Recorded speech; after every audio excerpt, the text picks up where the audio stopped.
चलिए अब हम करते हैं रोलिंग मोशन। रोलिंग मोशन का कॉन्सेप्ट ये है कि ये इसमें दो मोशन होते हैं, एक तो वो सीधा भी जा रहा है और वो थोड़ा सा वो रोलिंग वाला भी मोशन आ गया है, दोनों आ गया है ना, राइट। तो इसमें क्या क्या क्वेश्चन पूछते हैं वो भी दिखा रहा हूँ मैं आपको। देखिए यहाँ पे मैं क्यों गया हूँ नीचे, क्योंकि यहाँ पे आपको क्वेश्चन दिखेगा उसमें, और वो क्वेश्चन बड़ा इंटरेस्टिंग है जो आपको वहाँ पे ध्यान देना है। ये देखिए, रोटेशनल के ई, ट्रांजिशनल के ई, टोटल के ई, ये भी मैंने ट्रिक बनाया हुआ है इसका। ओके, तो अभी आप इसको ध्यान से देखेंगे। ये अगर आपने चैप्टर नहीं भी पढ़ा है तो भी आपको समझ में आ जाएगा, पहले का पोर्शन नहीं पढ़ा है तो भी आ जाएगा, ये अलग ही सेक्शन है। रोलिंग, तो रोलिंग में क्या हो रहा है, दो मोशन साथ में जा रहा है ना। तो सर्कुलर मोशन भी है और लीनियर मोशन भी है। ओके, तो उसका मैंने ट्रिक बनाया है, देखिए ध्यान से। टोटल काइनेटिक एनर्जी क्या हो जाएगी उसकी, तो टोटल काइनेटिक एनर्जी क्या हो जाएगी, transitional kinetic energy plus rotational kinetic energy, right, है ना। अब ट्रांजिशन काइनेटिक एनर्जी होती है हाफ एम वी स्क्वायर, तो हमने लिख दिया हाफ एम वी स्क्वायर लिखा है। रोटेशन होती है हाफ आई, पता है ना वो moment of inertia, I omega square लिखा है। अब I is equal to m के स्क्वायर हमें पता है, और omega is v upon r, छोटा वी अपॉन आर स्क्वायर।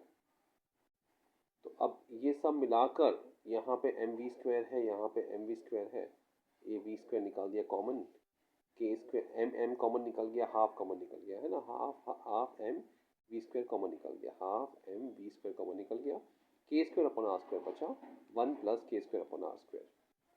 ये है हमारा नया फॉर्मूला। ओके, ये अब याद रखिए, रोलिंग मोशन में ये वाला चीज़ काम आएगा। सॉरी, थोड़ी हैंडराइटिंग गंदी है लेकिन आप उसको बेयर करिए। आर को हम अच्छे से लिख देते हैं, है ना, लेकिन अब वो गंदा हो ही चुका है। चलिए अब एक और चीज़ दिखा रहे हैं। अब ये एक इंक्लाइन प्लेन है जहाँ से रोलर को नीचे डाल दिया गया है, तो उसका जो डिस्टेंस है यहाँ से यहाँ तक उसे एस माना गया है, जो हाइट है उसे एच मान रहे हैं, और टीटा, तो साइन टीटा क्या हो जाएगा, sine theta is H upon S, तो S is equal to H upon sine theta. मिल गया फॉर्मूला आपको ये। तो इसमें दो फॉर्मूले हैं, पहला वाला इक्वेशन हमने बना दिया है, दूसरा हम ये फॉर्मूला यूज कर रहे हैं। अब इनमें क्या करना है आपको, ये डेरिवेशन करने में बहुत काम आएगा। इसको आपको इक्वेट करना है एम जी एच से, क्योंकि वो जो काइनेटिक एनर्जी है बाद में पोटेंशियल एनर्जी बन जाती है, राइट। तो एम जी एच, तो एम जी एच को आपने इससे इक्वेट किया तो आपका एम कैंसिल हो जाएगा, राइट। तो ये two G H upon one plus K square R square, ये एक फॉर्मेट बन गया है ना उसका, वी स्क्वायर रूट बन जाएगा। ये हो गया थर्ड फॉर्मूला। तो ये सेकेंड है, ये थर्ड है, और ये फर्स्ट है, फर्स्ट सेकेंड थर्ड। अब हम जब सबको इक्वेट करेंगे तो two A S as two A S is equal to V square minus U square, तो वी स्क्वायर हमने ये वी स्क्वायर ले लिया, इसका स्क्वायर कर दिया यहाँ पे, और यू स्क्वायर ज़ीरो है, ए एस एस की बजाय हमने एच अपॉन साइन थीटा ले लिया, तो हमें क्या मिलेगा, तो यहाँ पे एच कट जाएगा, और ये सब G sine theta upon one plus K square upon are square. तीन इक्वेशन मिल रहे हैं हमको। वेलोसिटी का क्या मिल रहा है, root of two G H upon one plus K square R square. Acceleration क्या मिल रहा है, जी साइन थीटा, यहाँ पे टू एच अनकॉमन है, यहाँ पे साइन थीटा अनकॉमन है, one plus K square R square. ये दो फॉर्मूले बन जाएंगे, ठीक है। अब वो रेशियो वाली बात कि काइनेटिक एनर्जी, रोटेशनल एनर्जी और टोटल काइनेटिक एनर्जी, इसका रेशियो कैसे बनेगा वो बताता हूँ। इसमें दो, एक और लास्ट पार्ट है, I is equal to N into M R square, ये फॉर्मूला है। तो आई को हमने एम एम के स्क्वायर लिया, एन, अब ये एम एम कट जाएगा, के स्क्वायर अपॉन आर स्क्वायर जो है ना वो एन बन जाएगा। अब उन्होंने फॉर्मूला निकाला हुआ है कि अगर हॉलो सिलेंडर है तो एन की वैल्यू वन होती है, सॉलिड है तो वन अपॉइंट टू होती है, ये वन अपॉइंट टू है, हाँ।